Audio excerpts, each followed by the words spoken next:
Hello नमस्कार। आज हम लोग बात करने वाले हैं झारखंड स्वास्थ्य विभाग में विभिन्न पोस्ट के लिए निकली रिक्तियों के बारे में।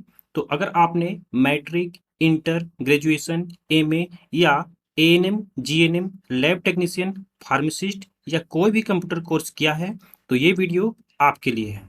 तो वीडियो में अंत तक बने रहें। उससे पहले अगर आपने हमारे चैनल को सब्सक्राइब नहीं किया है तो प्लीज़ सब्सक्राइब कर लें और साथ ही साथ बेल आइकन को भी प्रेस करें। यहाँ हम आपके लिए शिक्षा और रोजगार से संबंधित यानी एजुकेशन एंड एम्प्लॉयमेंट से रिलेटेड वीडियोज लाते रहते हैं। तो आइए शुरू करते हैं। मैं हूं कुंदन और आप देख रहे हैं आपका अपना यूट्यूब चैनल केसी बुंडू यानी कि नॉलेज कैंपस बुंडू। तो आइए शुरू करते हैं। देखिए, ये जो वैकेंसी है ये झारखंड के एक जिले यानी एक जिला कौन है, हजारीबाग। ठीक है, उस हजारीबाग जिले से निकली हुई एक वैकेंसी है जो कि पूरी तरह से संविदा के ऊपर है यानी कि कॉन्ट्रेक्चुअल है। ठीक है, तो आइए जानते हैं इस वैकेंसी के बारे में विस्तार से। हम यहाँ पे देखिए, यहाँ पे कहा जा रहा है राष्ट्रीय स्वास्थ्य मिशन झारखंड के तहत जिला स्वास्थ्य समिति हजारीबाग के द्वारा संविदा के आधार पर ANM, staff nurse, lab technician, प्रखंड डाटा प्रबंधक, काउंसलर, फार्मासिस्ट एवं अन्य निम्नांकित पदों हेतु वांछित योग्यता एवं अर्हता रखने वाले अभ्यर्थियों से आवेदन आमंत्रित किया जाता है। आवेदन समर्पित करने की अंतिम तिथि 25 जून है यानी कि लास्ट जो क्या है 25 जून है।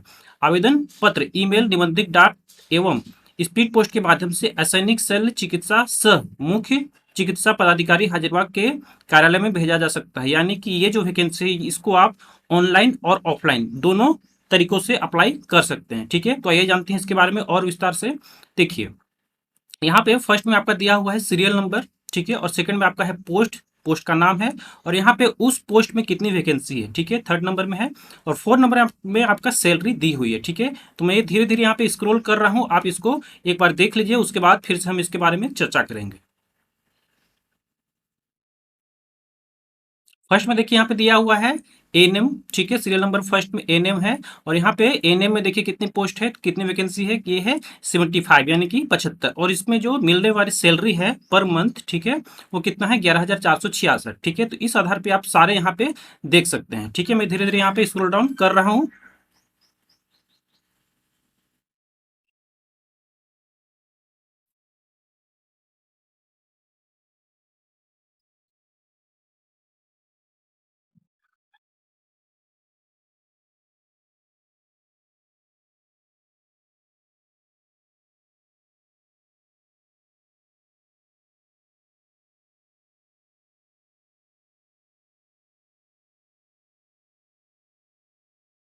ठीक है, तो टोटल यहाँ पे कितनी सीरियल नंबर थी 35। ठीक है, तो टोटल 35 पदों के लिए यहाँ पे कुल यहाँ पे जो वैकेंसी है वो निकाली गई है। ठीक है, आगे देखते हैं यहाँ पे संविदा की शर्त क्या है, यानी कि यहाँ पे जो भी रूल रेगुलेशन है वो क्या है।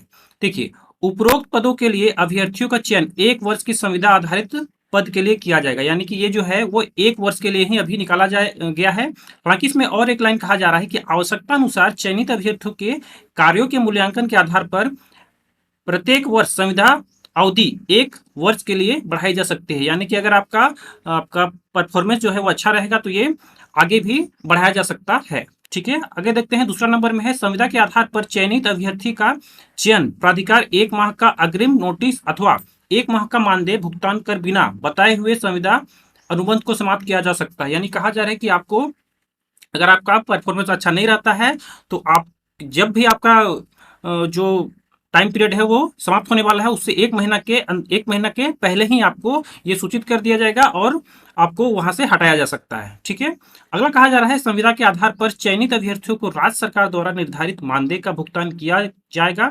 इसके अतिरिक्त उन्हें राज्य सरकार द्वारा प्रदत्त अस्थायी सेवकों को सुविधा भत्ता के अनुरूप कोई सुविधा भत्ता अनुमान्य नहीं होगा। यानी कि सिंपली इसमें कहा जा रहा है कि ये कॉन्ट्रैक्ट बेस्ड है। ठीक है, इसमें आप कोई भी अंदर डिमांड नहीं कर सकते हैं।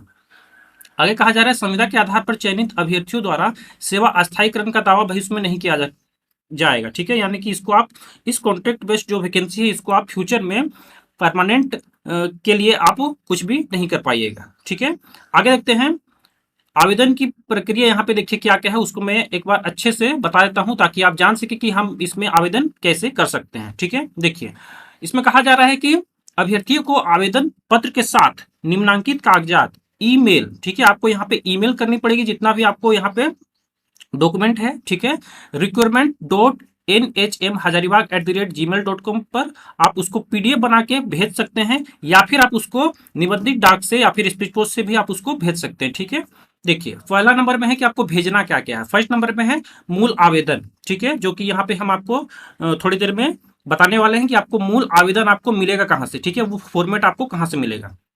उसके साथ ही साथ वहां पे कहा जा रहा है 200 अभिप्रमाणित फोटोग्राफ, यानी कि उसमें आपको सेल्फ अटेस्टेड करके फोटो भी देनी है। सेकंड नंबर में है बैंक में जमा किए गए शुल्क के कागजात की स्व अभिप्रमाणित प्रति। अभी भी हम उसको यहाँ पे क्लियर करने वाले हैं कि ये आपको कैसे करना है, ठीक है, तो आप वीडियो में बने रहें। आगे देखते हैं थर्ड नंबर, मैट्रिक का प्रवेश पत्र जो कि एडमिट कार्ड होता है, अंक पत्र यानी कि मार्कशीट, और मूल प्रमाण पत्र यानी कि पासिंग सर्टिफिकेट, ठीक है, उन तीनों को भी आपको सेल्फ अटेस्टेड करके भेजना है। फोर्थ नंबर में देखिए कहा जा रहा है इंटर का, यानी कि इंटर का भी आपका एडमिट कार्ड, मार्कशीट और पासिंग सर्टिफिकेट, ठीक है, उसको भी सेल्फ अटेस्टेड करके भेजना है।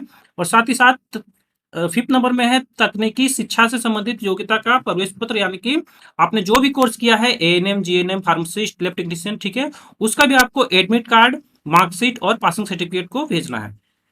और साथ ही साथ कहा जा रहा है कि अगर आपने ग्रेजुएशन किया है तो उसका भी सेम डॉक्यूमेंट्स को भेजना है। आगे कहा जा रहा है उच्चतर शिक्षा से संबंधित योग्यता का अंक पत्र एवं मूल प्रमाण पत्र, ठीक है, यानी कि अगर आपने एमए कोई भी कोर्स किया है वो स्नातक से ऊपर का, ठीक है, तो उसको भी आपको भेजना पड़ेगा। आगे कहा जा रहा है कार्यानुभव से संबंधित, यानी कि अगर आपका कोई एक्सपीरियंस है, ठीक है, तो आप उसको भी भेज सकते हैं। अगला है आपका कंप्यूटर दक्षता से संबंधित प्रमाण पत्र, यानी कि आपने अगर कोई भी कोर्स किया है कंप्यूटर से रिलेटेड, यानी कि डीसीए, डीटीपी, टेली या फिर एडीसीए, कोई भी कोर्स आपने किया है तो उसको भी आप भेज सकते हैं। अगला है आपका आरक्षण के दावा हेतु सक्षम पदाधिकारी द्वारा निर्गत आवासीय प्रमाण पत्र एवं जाति प्रमाण पत्र, यानी कि आपको यहाँ पे रेसिडेंशियल आपको सर्टिफिकेट भेजना होगा, और साथ ही साथ आपको कास्ट सर्टिफिकेट भी भेजना पड़ेगा, ठीक है। आगे देखते हैं आवेदन शुल्क। देखिए आवेदन शुल्क आपको कैसे पे करना है। तो यहाँ पे कहा जा रहा है आवेदन हेतु प्रत्येक पद के लिए सामान्य कोटि यानी कि जनरल, अन्य और अन्य पिछड़ा वर्ग यानी कि ओबीसी के लिए आवेदकों को 400 रुपए आपको भेजनी पड़ेगी। और साथ ही साथ देखिए यहाँ पे आगे कहा जा रहा है अनुसूचित जाति यानी कि एससी और अनुसूचित जनजाति यानी कि एसटी के लिए वो 200 रुपए भेजेंगे, ठीक है। और देखिए भेजना कहाँ पे है, तो bank of India Hazaribagh branch में आपको भेजना है, और वहां पे आपको देखिए इस नाम पे भेजना है DRHSRCH फ्लेक्सीपुल हजारीबाग के नाम पे आपको भेजना है। वहां पे देखिए अकाउंट नंबर भी आपका दिया हुआ है, खाता संख्या है 4810101100005950, ठीक है। तो अगर आप बैंक में जा रहे हैं तो बैंक में जाके आपको यही बोलना है कि हमको इस खाता नंबर पे आपको पैसे भेजना है, ठीक है। उस फॉर्म को आप जब उसको पे कीजिएगा बैंक में, तो उसके बाद आपको जो रिसिप्ट मिलेगी उस रिसिप्ट की जेरोक्स कॉपी को भी आपको साथ में भेजना है, ठीक है। एक बार फिर से मैं यहाँ पे रिपीट कर दे रहा हूँ कि यहाँ पे आपको कोई भी डीडी, आपको डिमांड ड्राफ्ट नहीं सेंड करना है। आपको क्या करना है, आपको इस यहाँ पे जो खाता नंबर दिया हुआ है, खाता नंबर एक बार फिर से मैं रिपीट कर दे रहा हूँ 4810101100005950, इस खाते नंबर पे आपको पे करना है, ठीक है। अगर आप जनरल या फिर ओबीसी के कैंडिडेट हैं तो आपको 400 रुपया पे करना है, और अगर आप एसटी या एससी हैं तो आपको 200 रुपया पे करना है, ठीक है। आगे देखते हैं। अगला यहाँ पे कहा जा रहा है कि निर्धारित शुल्क जमा किए जाने वाली रसीद, ठीक है, जो कि मैंने यहाँ पे फिर से बता देना चाहता हूँ कि आपने जो फी जो पे कीजिएगा बैंक में, उसके बाद आपको एक रिसिप्ट दिया जाएगा बैंक के द्वारा। उस रिसिप्ट को आपको उसका जेरोक्स कॉपी को भी आपको सेंड करना है, ठीक है। वो आपका पीडीएफ के माध्यम से भी हो सकता है, या तो फिर आप बाई स्पीड पोस्ट या फिर निबंधित डाक से भी आप भेज सकते हैं, ठीक है। अगला यहाँ पे देखिए कहा जा रहा है चयन प्रक्रिया। फर्स्ट नंबर में है अभ्यर्थियों का चयन शैक्षणिक एवं तकनीकी प्राप्तांक तथा आवश्यकता अनुसार लिखित परीक्षा, कौशल जांच एवं साक्षात्कार में से एक अथवा अधिक में प्राप्त कुल अंकों के आधार पर किया जाएगा, ठीक है। देखिए मैं यहाँ पे क्लियर कर देता हूँ कि ये कहना क्या चाह रही है। इसमें है कि अगर आपका एग्जाम नहीं लिया जाएगा, ठीक है, मान लीजिए आपका एग्जाम नहीं लिया जाएगा, हालांकि ये संभावित है लिया भी जा सकता है या नहीं भी, ठीक है। अगर आपका एग्जाम नहीं लिया जाएगा तो आपका जो भी क्वालिफिकेशन है उसमें आपका जितना भी परसेंटेज आया है, जितना भी मार्क्स आया है, उसके अनुसार आपका चयन किया जाएगा, ठीक है। या फिर अगर एग्जाम लिया गया तो एग्जाम में आपका लिखित परीक्षा यानी कि रिटन टेस्ट होगा, उसके बाद आपका स्किल टेस्ट होगा यानी कि कौशल जांच, उसके बाद आपका इंटरव्यू होगा, ठीक है। तो यहाँ पे आपका रिटन एग्जाम हो भी सकता है या नहीं भी हो सकता है, ठीक है।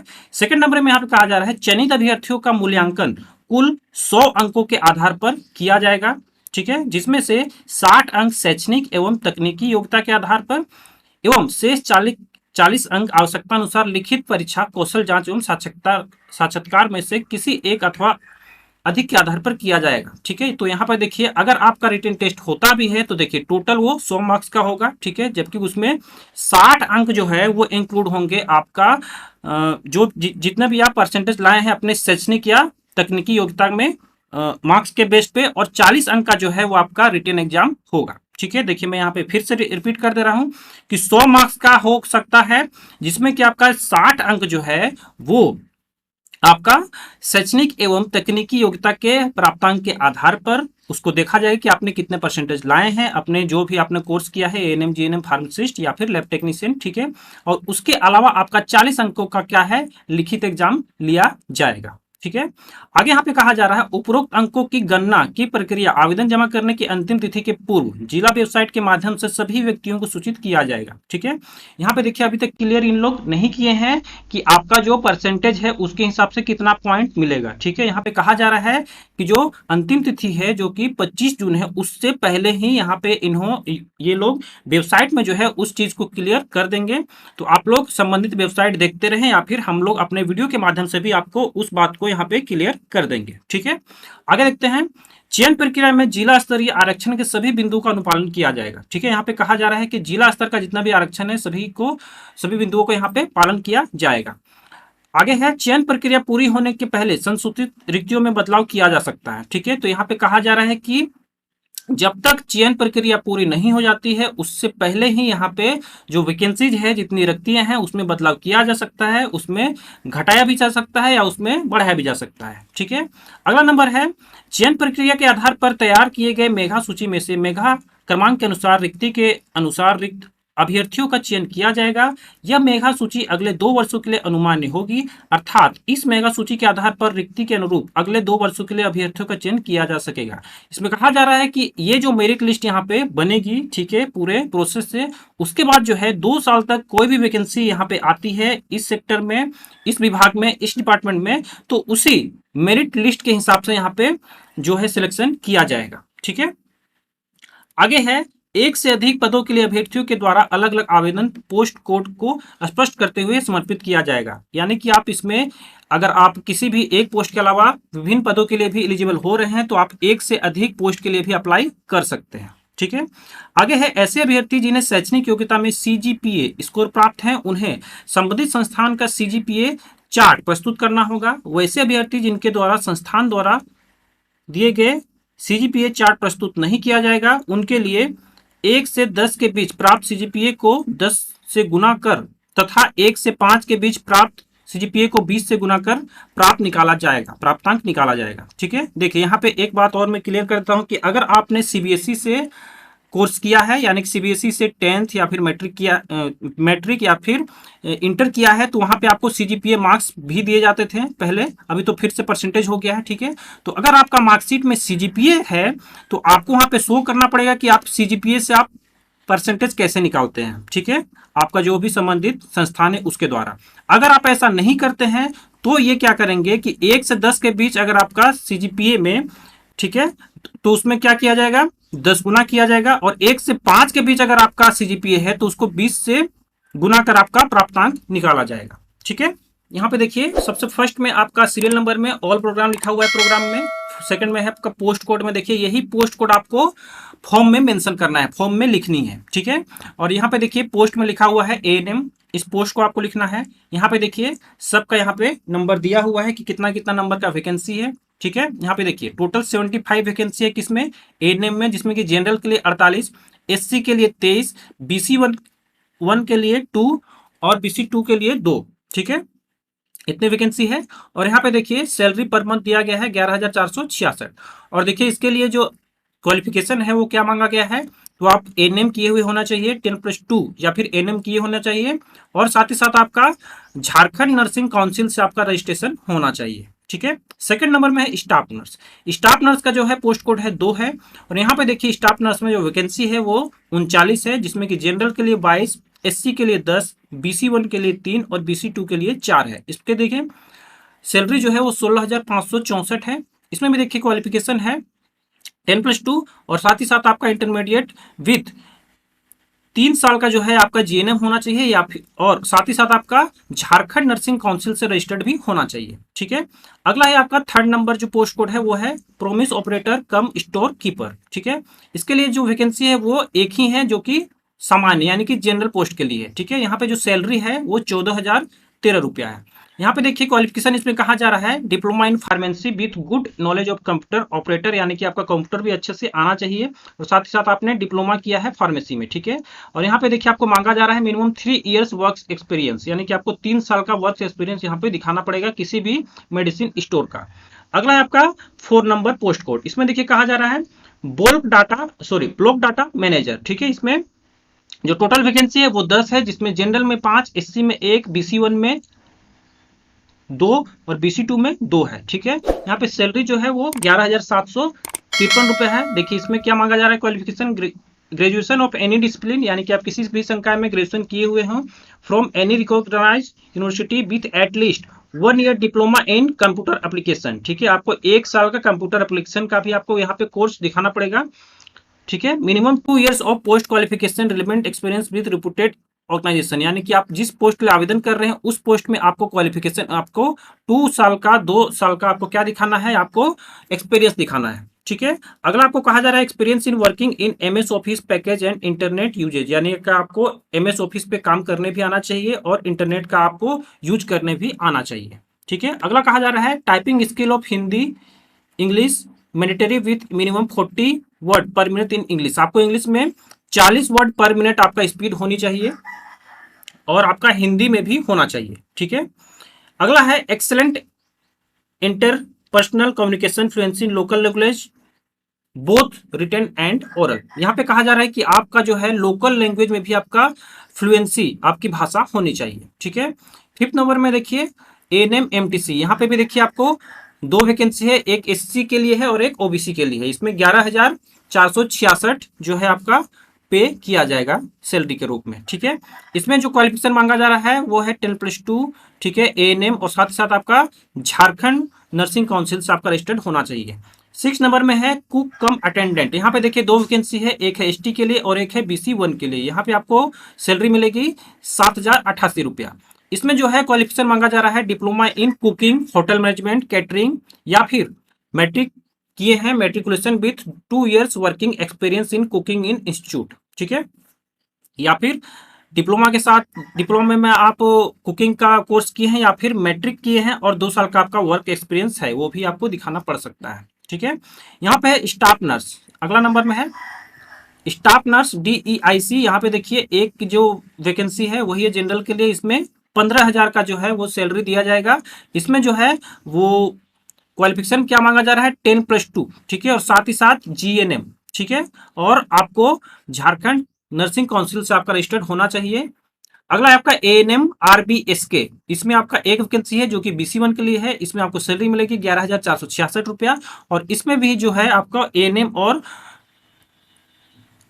रजिस्टर्ड झारखंड के नर्सिंग काउंसिल से होना चाहिए। ठीक है, अगला है आपका सोशल वर्कर DEIC। ठीक है, इसमें एक वैकेंसी है जो कि जनरल के लिए है। इसमें सैलरी जो दी जाएगी वो 18,000 रुपये दी जाएगी। इसमें कहा जा रहा है क्वालिफिकेशन जो है वो PG degree social work sociology MSW। ठीक है, ये सब अगर आप कोर्स किए हैं तो इसके लिए अप्लाई कर सकते हैं और साथ ही साथ इसमें 2 years post qualification work experience भी मांगा जा रहा है। ठीक है, अगला है आपका लैब टेक्नीशियन। लैब टेक्नीशियन में एक वैकेंसी है जो कि जनरल के लिए है, जिसमें आपको 13,305 रुपये आपको दिए जाएंगे सैलरी के रूप में। इसमें 10+2 intermediate and diploma in lab technician ये आपका यहाँ पे क्वालिफिकेशन मांगा जा रहा है। ठीक है, अगला है आपका 11 नंबर में डेंटल टेक्नीशियन DEIC, जिसमें कि एक वैकेंसी है जो कि जनरल के लिए है और आपको सैलरी दी जाएगी 15,000 रुपये। इसमें देखिए कहा जा रहा है डिप्लोमा इन डेंटल टेक्नोलॉजी में आपको जो है वो कोर्स किया हुआ होना चाहिए। अगला है आपका स्टाफ नर्स जो कि 12 नंबर का पोस्ट कोड है। यहाँ पे देखिए टोटल वैकेंसी है 3। ठीक है, जिसमें SC के लिए 1 है और BC1 के लिए 2 है। इसमें आपका सैलरी मिलेगा 15,766 रुपया और यहाँ पे जो है यहाँ पे भी आपको GNM, ठीक है, GNM का आपने कोर्स किया है और साथ ही साथ आपने झारखंड नर्सिंग काउंसिल से रजिस्टर्ड हैं तो इस पोस्ट के लिए आप आवेदन कर सकते हैं।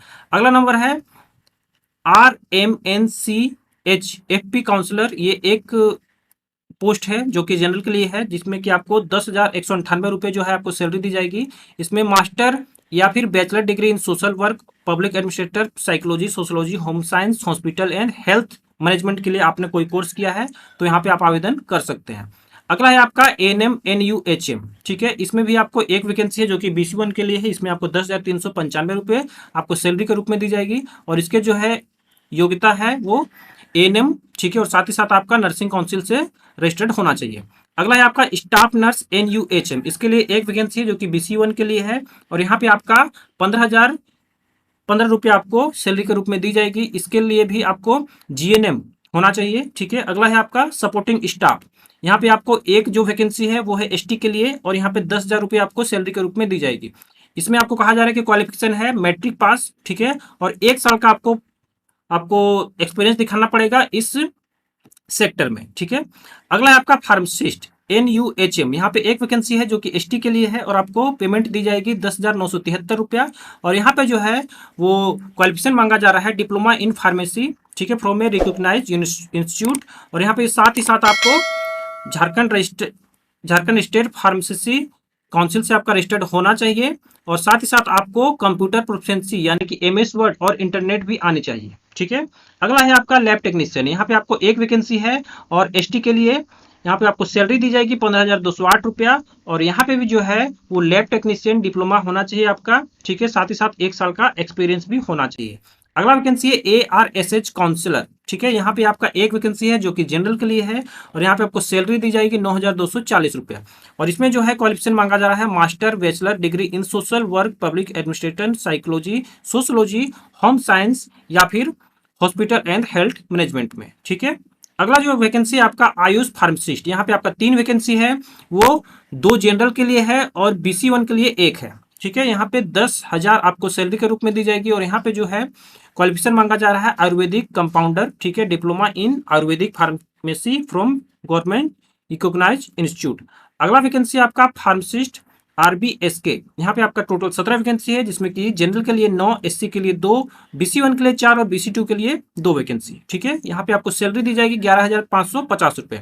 यहाँ पे diploma in pharmacy from government recognise के द्वारा आपने अगर किया है तो यहाँ पे आप आवेदन कर सकते हैं और साथ ही साथ आपको कंप्यूटर भी आना चाहिए जिसमें कि MS वर्ड और इंटरनेट आपको आने चाहिए, ठीक है। अगला है आपका 22 नंबर कोड में ममता वाहन कॉल सेंटर ऑपरेटर, यहाँ पे आपका 2 वैकेंसी है जो कि दोनों जनरल के लिए है और यहाँ पर आपको सैलरी दी जाएगी 9,923 रुपया जिसमें कि इंटर आपका पास होना चाहिए और 1 ईयर डिप्लोमा, ठीक है, 1 ईयर डिप्लोमा आपका कंप्यूटर में होनी चाहिए, ठीक है। इंटर आपको यहाँ पे 50% मिनिमम मार्क्स के साथ होनी चाहिए। अगला वैकेंसी है पोस्ट कोड 23 है, यहाँ पे GNM के लिए 2, ठीक है, टोटल 2 वैकेंसी है जिसमें कि जनरल का 1 और BC1 का 1 है। यहाँ पे आपका 18,900 रुपये आपको सैलरी के रूप में दी जाएगी और यहाँ पे जो क्वालिफिकेशन है वो है GNM और साथ ही साथ आपका 2 साल का जो है वो एक्सपीरियंस होना चाहिए, ठीक है। 24 नंबर पोस्ट कोड में है लैब टेक्नीशियन, यहाँ पे एक वैकेंसी है जो कि जनरल के लिए है और 18,900 रुपया आपको सैलरी के रूप में दी जाएगी और जो क्वालिफिकेशन है वो है 10+2 के साथ DMLT का कोर्स होना चाहिए और साथ ही साथ आपका यहाँ पे 2 साल का वर्क एक्सपीरियंस भी मांगा गया है। अगला वैकेंसी है काउंसलर, ठीक है, ये एक जनरल के लिए वैकेंसी है जिसमें एक पोस्ट है और इसमें 10,500 रुपये आपको सैलरी के रूप में दी जाएगी और यहाँ पे क्वालिफिकेशन है वो है बैचलर डिग्री, ठीक है, बैचलर डिग्री आपको मांगा जा रहा है सोशल साइंस या फिर डिग्री आपने किया है डिप्लोमा इन काउंसलिंग, ठीक है, तो साथ ही साथ आपका 2 साल का वर्क एक्सपीरियंस भी यहाँ पे देखा जाएगा। अगला है आपका GNM, इसमें आपका टोटल 3 वैकेंसी है जिसमें कि जनरल के लिए 2 और BC1 के लिए 1 है। इसमें 18,900 रुपये आपको सैलरी के रूप में दी जाएगी और इसमें जो है वो कहा जा रहा है bachelor degree diploma in nursing अगर आपने किया है तो आवेदन कर सकते हैं और साथ ही साथ आपका 2 साल का एक्सपीरियंस भी होना चाहिए। अगला है आपका लैब टेक्नीशियन, यहाँ पे आपका 3 वैकेंसी है टोटल जिसमें कि जनरल के लिए 2 और BC1 के लिए 1 है और इसमें आपको सैलरी के रूप में 18,900 रुपये दी जाएंगी, ठीक है। तो इसके लिए जो एसेंशियल क्वालिफिकेशन है वो है 10+2 और साथ ही साथ आपका DMLT का कोर्स होना चाहिए और 2 साल का वर्क एक्सपीरियंस के साथ आपको कंप्यूटर चलाने भी आनी चाहिए, ठीक है। अगला है आपका 28 नंबर पोस्ट कोड में काउंसलर जिसमें कि टोटल 3 वैकेंसी है, जनरल के लिए 2 और BC1 के लिए 1। इसमें आपका 10,500 रुपये का आपको सैलरी दी जाएगी और साथ ही साथ आपका जो क्वालिफिकेशन है वो होनी चाहिए bachelor degree in social science या फिर डिप्लोमा इन counselling health education mass communication, ठीक है। इसमें भी आपका 2 साल का वर्क एक्सपीरियंस देखा जाएगा। अगला है आपका सीनियर ट्रीटमेंट सुपरवाइजर, जिसमें कि टोटल 8 वैकेंसी है। जनरल के लिए 4, एससी के लिए 1, BC1 के लिए 1 और BC2 के लिए 2। ठीक है, और यहाँ पे आपको सैलरी के रूप में 19,047 रुपये आपको दी जाएगी। ठीक है, यहाँ पे देखिए आपको क्वालिफिकेशन जो मांगा गया है वो है बैचलर डिग्री और रिकॉग्नाइज सैनिटरी इंस्पेक्टर कोर्स आपका किया हुए हैं तो आप अप्लाई कर सकते हैं। साथ ही साथ आपने certificate course in computer operation minimum 2 months का किया है तो भी आप यहाँ पे उसको ऐड करना पड़ेगा। ठीक है, अगला देखते हैं। अगला है आपका टीबी हेल्थ विजिटर।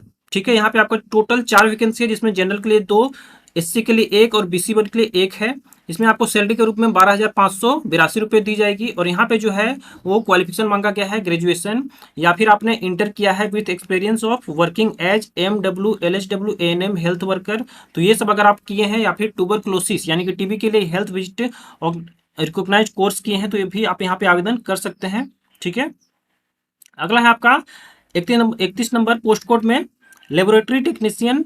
ठीक है, माइक्रोसिस्ट। यहाँ पे आपका जो वैकेंसी है टोटल 3 वैकेंसी है, जिसमें कि जनरल के लिए 2 है और BC1 के लिए 1 है।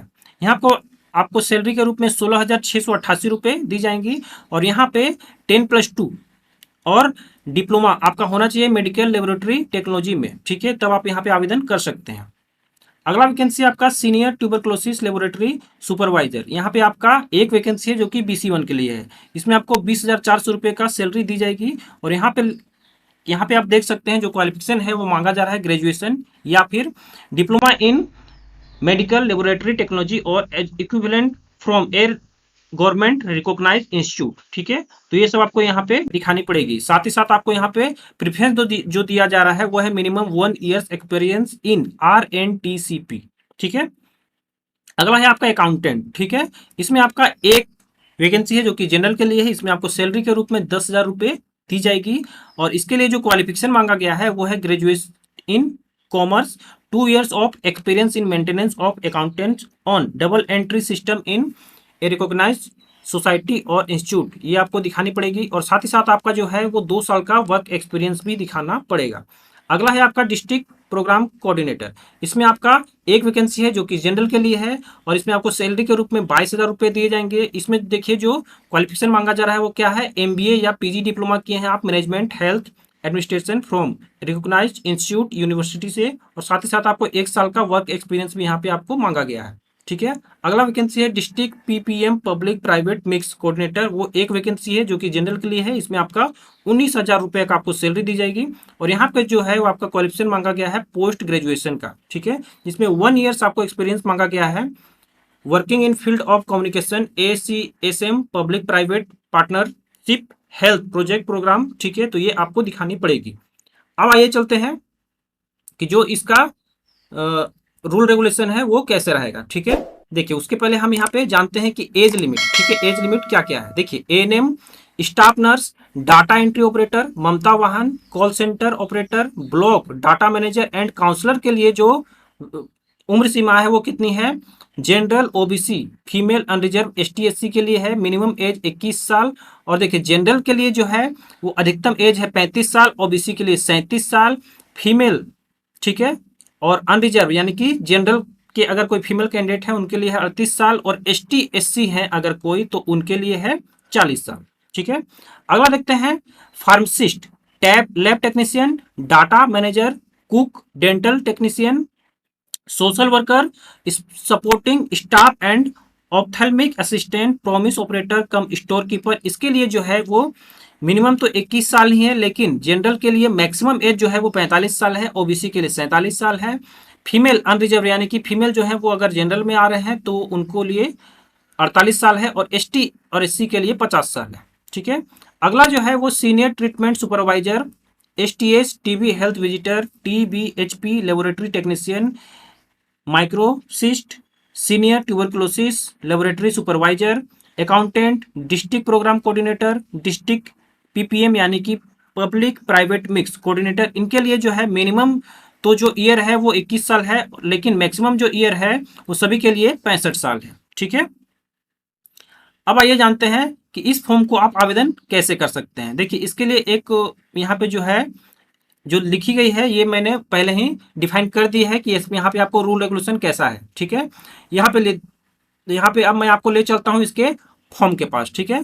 तो फॉर्म आप इसको कैसे देख सकते हैं, कहाँ से आप इसको लोड कर सकते हैं और कहाँ से आप इसको आवेदन कर सकते हैं, ठीक है। तो ये जो टोटल नोटिफिकेशन है ये मैं आपको यहाँ पर डिस्क्रिप्शन बॉक्स में भी डाल दूंगा, आप वहां से इसको लोड करके आप इसको प्रिंट आउट करके भी आप भेज सकते हैं, ठीक है। देखिए ये है आवेदन प्रपत्र, ठीक है। इस आवेदन प्रपत्र को ही आपको प्रिंट निकाल के आपको बाय पोस्ट या फिर अगर आप ईमेल से भेजना चाहते हैं तो ईमेल से भी आप भेज सकते हैं, ठीक है। देखिए फर्स्ट नंबर में यहाँ पे कहा जा रहा है पद का नाम, यानी कि जिस पोस्ट के लिए आप आवेदन कर रहे हैं उसका यहाँ पे नाम लिखना पड़ेगा। और सेकंड नंबर में जो है पद कोड यानी कि पोस्ट कोड आपको यहाँ पे शो करना है, आपको यहाँ पे फिलअप करना है, ठीक है। अगला है आपका अभ्यर्थी का नाम। अभ्यर्थी का नाम आप अपना नाम यहाँ पे लिख सकते हैं। यहाँ पे आपका मोबाइल नंबर देना है आपको। अगला है यहाँ पे पिता या पति का नाम, ठीक है, आपको यहाँ पे फिल करना है। आगे है आपका जन्म तिथि यानी कि डेट ऑफ बर्थ भरना है। यहाँ पे देखिए अगर आप जनरल, ठीक है, ओबीसी या फिर BC1 BC2 में आप आते हैं तो आप इसको भर सकते हैं। देखिए पिछड़ा वर्ग होता है BC2 के लिए और अत्यंत पिछड़ा वर्ग होता है BC1 के लिए, ठीक है। अनुसूचित जाति यानी कि SC और अनुसूचित जनजाति यानी कि ST। यहाँ पे देखिए पुरुष या महिला है तो आप यहाँ पे लिख सकते हैं। अगला है नागरिकता, आप यहाँ पे लिख दीजिए, ठीक है। यहाँ पे देखिए आपको दिया गया है परीक्षा शुल्क की विवरणी, शुल्क राशि की विवरणी, ठीक है। यहाँ पे बैंक का नाम और यहाँ पे शाखा यानी जिस बैंक से आप वहां पे भेज रहे हैं, ठीक है। अगला यहाँ पे स्थायी पता, यहाँ पे आप अपना स्थायी पता परमानेंट एड्रेस आपको लिखना है और यहाँ पे कोरेस्पॉन्डेंस एड्रेस, ठीक है, यहाँ पे आपको लिखना है। आगे है शैक्षणिक योग्यता। देखिए यहाँ पे परीक्षा का नाम, यहाँ पे उत्तीर्णता का वर्ष एवं बोर्ड विश्वविद्यालय का नाम आपको इसमें फिलअप करना है। यहाँ पे प्राप्तांक है और यहाँ पे अभिव्यक्ति है, ठीक है। तो ये सब आपको फिल करना है। अगला आपका कार्यानुभव की विवरणी यानी कि आपके पास अगर कोई एक्सपीरियंस है तो उसको आप इस यहाँ पे आपको फिल करना है, ठीक है। तो इसी को, और देखिए लास्ट में आपको यहाँ पे डेट देना है जब आप आवेदन कर रहे हैं और यहाँ पे साथ ही साथ स्थान का नाम लिखना है और यहाँ पे आवेदक का नाम और हस्ताक्षर यानी कि आप अपना नाम और हस्ताक्षर यहाँ पे साइन कर दीजिए, ठीक है।